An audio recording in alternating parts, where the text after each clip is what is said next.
keluar lebih dikenal.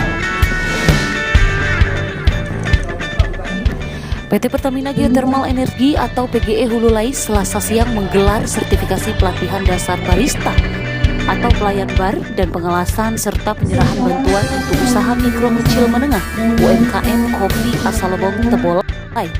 Kegiatan yang dilaksanakan di PT PGE Hulu Lais di Kelurahan Tabaanyar, Kecamatan Lebong Selatan, dibuka langsung oleh Bupati Lebong Kopli Ansori didampingi wakilnya. Sementara itu, Project Manager PT PGE Hulu Lais, Edi Sudarmardi, menyebut program CSR yang diberikan ini sebagai bentuk sosial bagi masyarakat Lebong.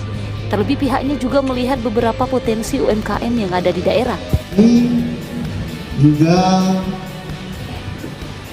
para masyarakat lingkungan mendukung fasilitas-fasilitas yang akan dibangun, kebutuhan mereka yang akan dibangun di PT Pertamina Geothermal ini.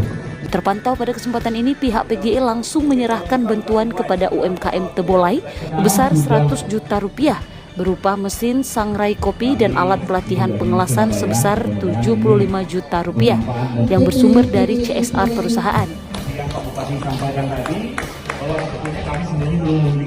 Nah, bentuk dukungan yang kita berikan adalah bagaimana mengupayakan dorongan agar segera beroperasi listrik yang dibangun oleh PLN. Kita nanti secara berkolaborasi, bersurat, sama-sama mendorong.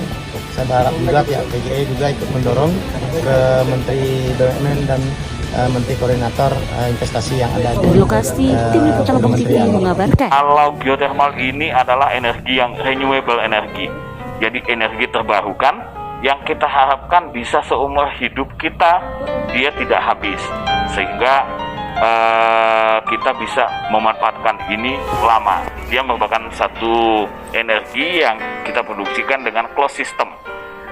Air yang dipanaskan mencapai titik didihnya, dia menjadi uap. Tenaga dari uap itu kita manfaatkan untuk memutar turbin. Sebelum itu kita pisahkan dulu antara uap dan airnya. Airnya ini kita injeksikan kembali ke perut bumi sebagai recharge. Jadi dia hanya berputar seperti itu, sehingga dia disebut energi renewable energy atau yang kita lebih gampang nyebutnya energi terbarukan. Ya, jadi yang Anda bilang